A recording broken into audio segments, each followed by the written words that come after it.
Rachel Morrison sat on the edge of the hospital bed, her hands trembling slightly as she clutched the thin gown around herself. At 28, she had always been reserved, the kind of person who avoided attention and kept her world small and safe. But endometriosis had made that impossible. The pain had finally become unbearable, and her regular physician had referred her to a specialist for surgery. What she hadn't expected was this. The door opened and a man in surgical scrubs walked in, a tablet in his hands. He looked to be in his late 30s with dark hair and an air of quiet confidence. Rachel's breath caught. This couldn't be her doctor. He looked too young, too striking. She'd expected someone older, someone grandfatherly and reassuring. "Miss Morrison? I'm Dr. Nathan Cross," he said, his voice warm and professional. "I'll be performing your laparoscopic surgery this afternoon. How are you feeling?" Rachel's face flushed. She couldn't even make eye contact. "I'm nervous," she managed to say, her voice barely above a whisper. Dr. Cross pulled up a stool and sat down, bringing himself to her eye level. It was a small gesture, but it made Rachel feel less exposed, less vulnerable. "That's completely normal," he said gently. "This is your first surgery according to your chart. I want you to know that you're in good hands. I've performed this procedure hundreds of times, and we're going to take excellent care of you today." Rachel nodded, still unable to look at him directly. Her shyness had always been a burden, but right now, facing a medical procedure with a doctor who looked like he'd stepped out of a magazine, it felt overwhelming. "I know this is uncomfortable," Dr. Cross continued, his tone understanding. "Medical situations often are, but I want you to feel safe here. If you have any questions, any concerns at all, please ask me. Nothing is too small or too silly." Rachel finally glanced up at him. His eyes were kind, not judgmental, not dismissive. "I've read about the procedure online," she said quietly, "but I'm still scared. What if something goes wrong?" Dr. Cross nodded thoughtfully. "I appreciate your honesty. Let me walk you through exactly what we're going to do, step by step. Knowledge often helps with fear." He spent the next 15 minutes explaining the surgery, in terms she could understand, never rushing, never making her feel foolish for asking questions. Rachel found herself relaxing slightly, though her heart still raced every time. She had to discuss the intimate details of her condition. "One more thing," Dr. Cross said as he prepared to leave. "I always tell my patients this. What happens in this operating room stays between us and the medical team. Your privacy and dignity are paramount. You're not just a case to us. You're a person, and we treat you as such." After he left, a nurse came in to prep Rachel for surgery. The older woman smiled warmly as she checked vitals and started an IV. "You're lucky to have Dr. Cross," the nurse said. "He's one of the best surgeons we have. Very dedicated to his patients." "He seems very professional," Rachel said carefully. The nurse chuckled. "Professional, yes. But he's also famous around here for another reason. His family founded the Cross Medical Foundation. They've donated millions to women's health. Research. Dr. Cross could have just sat on a board somewhere, but instead, he went to medical school and worked 60-hour weeks." Rachel's eyes widened. "He's wealthy. Millionaire many times over, from what I understand. But you'd never know it from how he treats everyone.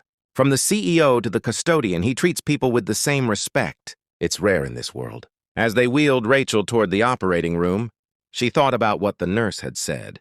Dr. Cross could have had an easy life, but he'd chosen this. Chosen to help people like her. The surgery went smoothly. When Rachel woke in recovery, groggy and disoriented, Dr. Cross was there checking her chart. "Welcome back," he said with a gentle smile. "Everything went perfectly. We removed the endometrial tissue, and I'm confident you'll feel much better in the coming weeks." "Thank you," Rachel whispered, her throat dry. Over the next few days, as Rachel recovered in the hospital, Dr. Cross checked on her every morning and evening.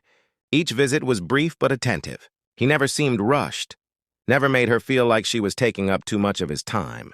On the third day, Rachel finally worked up the courage to ask what had been on her mind. "Dr. Cross, can I ask you something personal?"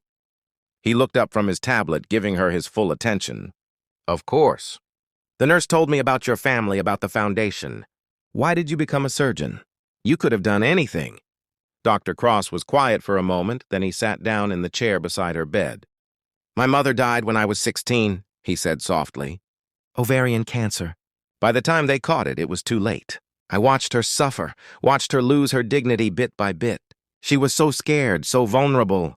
His voice was steady, but Rachel could hear the old pain beneath it. After she died, my father threw himself into creating the foundation in her name. But I wanted to do more than write checks. I wanted to be there, in the room, helping women who were scared and hurting, just like my mother was. I wanted to make sure they felt seen and respected during the most difficult moments of their lives. Rachel felt tears prick her eyes. She would be proud of you. Dr. Cross smiled, a real smile that reached his eyes. I hope so. Thank you for saying that. Can I tell you something? Rachel asked, surprising herself with her boldness. Please. I've been shy my whole life. I hide from the world because I'm afraid of being judged, of being seen as less than. But these past few days, you've treated me with such kindness and respect, even in my most vulnerable moments. You've shown me that maybe the world isn't as harsh as I've believed it to be. Dr. Cross leaned forward, his expression earnest. Rachel, being shy doesn't make you weak. It makes you thoughtful, careful with your trust. Those are strengths, not weaknesses. Don't let anyone, including yourself, tell you otherwise. When Rachel was discharged, Dr. Cross personally walked her through her post-operative care instructions. As she prepared to leave, he handed her a card. This is the direct line to my nurse coordinator. If you have any concerns during recovery, any questions at all, don't hesitate to call. And you have a follow-up appointment in 2 weeks. I'll see you then. Rachel took the card, clutching it like a lifeline. Thank you, Dr. Cross, for everything. Not just for the surgery, but for making me feel human during all of this. That's what we're here for, he replied. Take care of yourself, Rachel. I mean that. Over the following weeks, Rachel healed. The pain that had plagued her for years began to fade.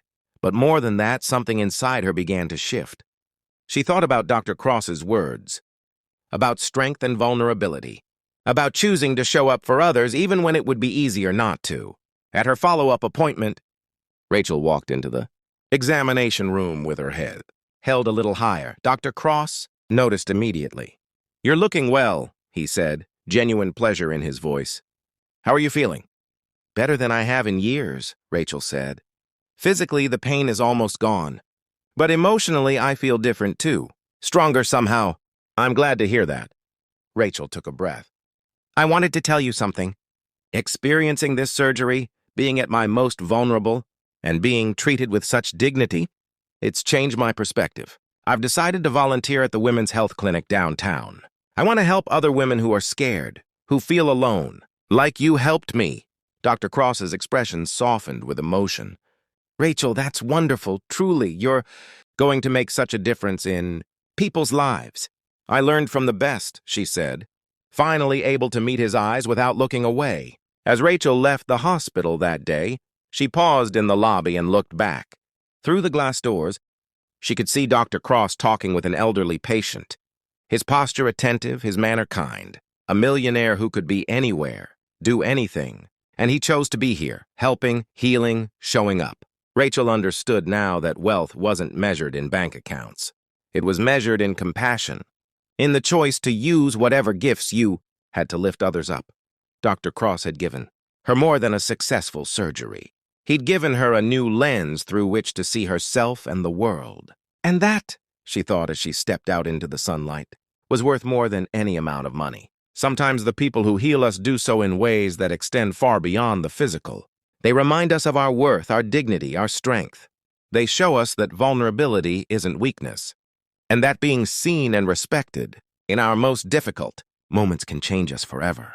Dr. Nathan Cross had done that for Rachel Morrison, and in doing so, he'd helped her discover a truth she'd been hiding from all her life. She was braver than she knew.